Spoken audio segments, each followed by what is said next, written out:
Hello everyone, let's learn about jaundice. ठीक है, इसको जितना आसान कर सकते तो उतना किया है। तो पहला है पॉइंट हमारा, जॉन्डिस में क्या होता है, बिलिरुबिन बढ़ जाता है, राइट। तो बिलिरुबिन बढ़ के क्या होगा, आंख में मेनली प्रोन होता है, क्योंकि वहाँ के जो इलास्टिक फाइबर्स होते हैं ना, वो हमारे ज़्यादा प्रोन होते हैं फॉर द डिपोजिशन। तो हमारी आंखें जो होती है, फिर स्किन भी होती है हमारी येलो पड़ने लग जाती है। ओके, अब उसके बाद हम पढ़ते हैं, इसके दो टाइप होते हैं, कॉन्जुगेटेड, अनकॉन्जुगेटेड। कैसे लर्न करें, तो हमारा जैसे ना बिलिरुबिन टूटता है, मतलब हीम वगैरह टूटा या कुछ और रीज़न हुआ, तो हमारा बिलिरुबिन जो होगा ना, वो ट्राई करेगा टू गेट एक्सक्रीट आउट। ठीक है, that is a normal phenomena. तो वो कैसे होएगा, वो पहले कॉन्जुगेटेड होता है। क्यों कॉन्जुगेशन होता है, पहली बात तो यूडीपी एंजाइम होता है, उसको कॉन्जुगेट करता है। क्यों कॉन्जुगेट होता है, ताकि वो एक्सक्रीट हो सके। अनकॉन्जुगेटेड एक्सक्रीट नहीं हो सकता, एंड वो एक्सक्रीट किस फॉर्म में होगा, यूरिन या फिर स्टूल से। तो stercobilinogen and urobilinogen is the form of further conjugated का।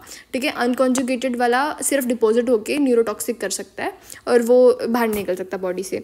ठीक है, अब हम बात करते हैं वॉन्डनबर्ग टेस्ट की। वॉन्डनबर्ग टेस्ट क्या होता है, हमारा अनकॉन्जुगेटेड को डायरेक्टली वो मेजर कर सकता है, इनडायरेक्टली जो है वो मेजर कर सकता है, डायरेक्टली वो कॉन्जुगेटेड को भी नहीं, वो टोटल को मेजर कर सकता है। तो उसको माइनस करने के बाद आपको कॉन्जुगेटेड पता चल जाएगा। तो U is vowels and I मतलब वोवल। ठीक है, AEIOU होता है ना, तो U से याद रखना है आपको कि इनडायरेक्ट है। ओके, अब हम पढ़ते हैं इसके एग्जांपल्स के बारे में। तो अनकॉन्जुगेटेड जो होता है ना, हमारा हीम के टूटने पे बनेगा। नियोनेट्स के अंदर कौन सी बीमारी होती है, हमारे क्रिगलर नाच और गिलबर्ट, दोनों भाई बहन जैसे लगे, क्रिगलर गिलबर्ट। ठीक है, एंड साथ में ब्रेस्ट मिल्क जॉन्डिस। ठीक है, ये तीनों एग्जाम्पल हो गए हमारे अनकॉन्जुगेटेड के। कॉन्जुगेटेड हो गया हमारा, बाइल निकल गया है गॉल ब्लैडर से, उसके बाद कुछ प्रॉब्लम हुई, जैसे बाइल ट्रैक में ऑब्स्ट्रक्शन है, बाइल ट्रैक डिसीज़ है, या फिर हमारा बचपन से डुबिन जॉनसन या रोटर सिंड्रोम है। ठीक है, एंड बाइल ट्रैक ऑब्स्ट्रक्शन में क्या रीज़न हो सकता है, गोल्डस्टोन हो सकता है, कैंसर हो सकता है, पैनक्रियाज या लीवर कैंसर के कारण भी हो सकता है, एंड PBC एंड PSC। ठीक है, PSC जो होता है हमारा, वो intra hepatic and extra hepatic दोनों होता है, फिर रिमेंबर अनियन जैसा मिलेगा। And PSC is related to are N का UC मतलब अल्सरेटिव कोलाइटिस। ठीक है, PBC क्या है, हमारा बहुत सारे डिसीज़ के साथ एसोसिएटेड होता है, बट ये सिर्फ हमारा एक्स्ट्रा हेपैटिक होता है, इंट्रा हेपैटिक नहीं होता है, इसलिए हमें PSC के अंदर लीवर ट्रांसप्लांट करना पड़ता है। ठीक है, ओके, चलो आगे बढ़ते हैं हम। आगे में हमारा है मिक्स्ड होता है हमारा हेपेटाइटिस एंड सिरोसिस में, खास बात नहीं है। अब हम नियोनेटल के बारे में पढ़ेंगे। नियोनेटल में क्या है, देखो हमारा फिजियोलॉजिकल फिनोमिना होता है बच्चों के अंदर जॉन्डिस होना, बट उसको पैथोलॉजिकल कब कहेंगे, जब हमारा डे 1 पे होगा या फिर वो मोर देन 2 वीक्स के बाद होगा। तो फिजियोलॉजिकल क्यों होता है, कि आपने नोटिस किया है छोटा बच्चा जो होता है एकदम पिंक पिंक गुलाबी सा होता है, क्योंकि उसके अंदर ना RBC बहुत ज़्यादा होता है। तो अब क्या हुआ है, नॉर्मल HbF के कारण होता है ना, तो अब वो नॉर्मल होता है, एडल्ट में चेंज हो रहा होता है, तो वो बहुत सारा डिग्रेड होता है, उसके कारण बिलिरुबिन बनता है। बिलिरुबिन बनने के कारण RBC टर्नओवर जो है वो कम होगा, एंड हीमोक्रिट हमारा इंक्रीज होगा। फिर उसके बाद आता है हमारा, अब जो बच्चा है अभी तो पैदा हुआ है बेचारा, वो कैसे एनवायरनमेंट में, वो डिपेंड था ना मदर पे। अब एनवायरनमेंट में उसको अपने खुद का लीवर काम करना पड़ेगा, खुद की गट पे काम करना पड़ेगा। तो ये सब काम होने के बाद हमारा बिलिरुबिन जो है वो पच सकता है, बट वो भी बेचारा लीवर से UDP नहीं बना पा रहा है, तो वो कॉन्जुगेट नहीं हो पाएगा। एंड साथ में कॉन्जुगेट होने से हमारा मतलब क्या है, कि वो एक्सक्रीट भी नहीं हो पाएगा ना, एंड स्टेराइल उसकी बाउल गट है बेचारे की। तो हमारा ना बीटा ग्लूकोरोनिडेज जो होता है वो हमारा डीकॉन्जुगेशन को बढ़ा देगा। ठीक है, तो डीकॉन्जुगेशन बढ़ जाएगी तो हमारा वो बेचारा एक्सक्रीट नहीं हो पाएगा, वही वाली बात है। तो स्टेराइल न्यूबॉर्न गट, एंड ये याद रखना।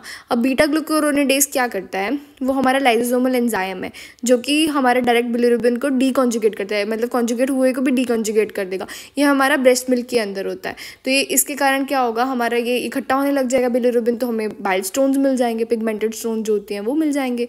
ठीक है, उन्होंने फिर सीधा यही लाइन लिखी है जो मैंने आपको ऑलरेडी बता चुकी हूँ। ब्रेस्ट फीडिंग जॉन्डिस क्या होता है, इनएडिक्वेट। अब देखो ये काफ़ी इंटरेस्टिंग फैक्ट ये है कि अब ब्रेस्ट फीडिंग क्यों इंपॉर्टेंट होती है, इनएडिक्वेट होने से क्यों होगा, क्योंकि हमारा एक्सक्रीट करने के लिए बिलिरुबिन को नॉर्मली ऑल्सो, ठीक है कोई बीमारी नहीं है, लेकिन नॉर्मली ऑल्सो दे नीड कि बच्चा स्टूल पास करे। स्टूल बनेगा ही नहीं अगर बच्चे ने कुछ खाना ही नहीं खाया होगा ऑब्वियसली, तो हमारा फिर वो जितना बिलिरुबिन है ना वो निकल ही नहीं पा रहे, टॉक्सिन्स निकल ही नहीं पा रहे हैं बॉडी से, तो फिर उसको बेचारे को जॉन्डिस हो गया। तो इसको बोलते हैं हम breast feeding jaundice. Breast milk jaundice मतलब कई बार ब्रेस्ट मिल्क के अंदर बीटा ग्लूकोरोनिडेज ज़्यादा होता है, तो अनकॉन्जुगेटेड ज़्यादा हो जाएगा। तो अगर वो पूछे कि breast milk jaundice is a type of unconjugated, याद रखना। ठीक है, लेकिन इट इज़ नॉट नॉर्मल कि अगर मदर के पास ये ब्रेस्ट मिल्क में ज़्यादा है तो you can not do anything, आपको फोटोथेरेपी वगैरह देनी पड़ेगी, and we can not stop the breast milk also, because बच्चे के लिए और भी रीज़न से बहुत एसेंशियल होता है।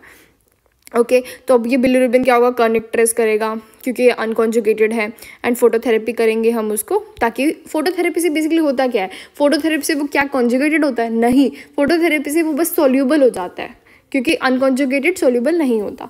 नेक्स्ट चलते हैं हम बाइलरी अट्रेशिया पे। तो हमें यहाँ पर क्या मिलेगा, बाइलरी अट्रेशिया मतलब अट्रेशिया, अट्रेशिया है ही नहीं वो वहाँ पे बाइल, तो बाइल डक्ट ही नहीं, तो बाइल कैसे पास होगा आगे हमारा, कहीं पे भी नहीं होगा, चाहे वो कॉन्जुगेटेड हो जाए चाहे अनकॉन्जुगेटेड हो जाए, बट ये it is an example of conjugated, याद रखना। ऑब्स्ट्रक्टिव भी हमारा कॉन्जुगेटेड का एग्जाम्पल होता है, तो इसमें हमारा डायरेक्ट बिलिरुबिन बढ़ जाएगा, जीजीटी भी बढ़ जाएगा, ठीक है, पैथोलॉजिकल होता है। यूएसजी पे आप ढूंढ सकते हैं इसको, ठीक है।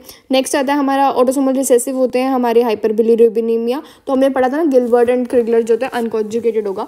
क्यों अनकॉन्जुगेटेड होता है, क्योंकि उसमें जो कॉन्जुगेशन का एंजाइम होता है ना वही नहीं होता, तो गिलबर्ट में कम होता है बट क्रिगलर के अंदर तो एब्सेंट होता है।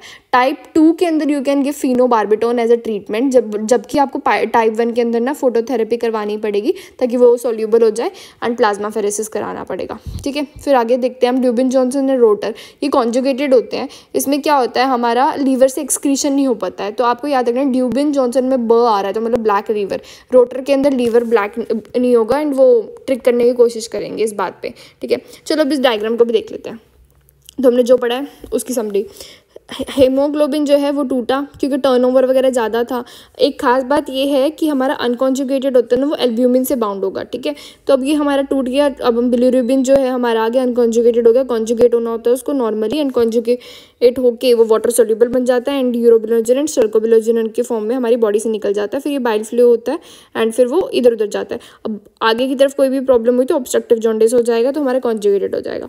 इन समरी हमारे कॉन्जुगेटेड कौन से हैं, मेनली कॉन्जुगेटेड है, आपको अनकॉन्जुगेटेड लर्न कर लो, क्रिगलर, नाजर, ब्रेस्ट मिल्क जॉन्डिस, ठीक है। हीमोलाइटिक जॉन्डिस वाले हो गए वो भी हमारे अनकॉन्जुगेटेड हो जाएंगे। Okay sorry, thank you.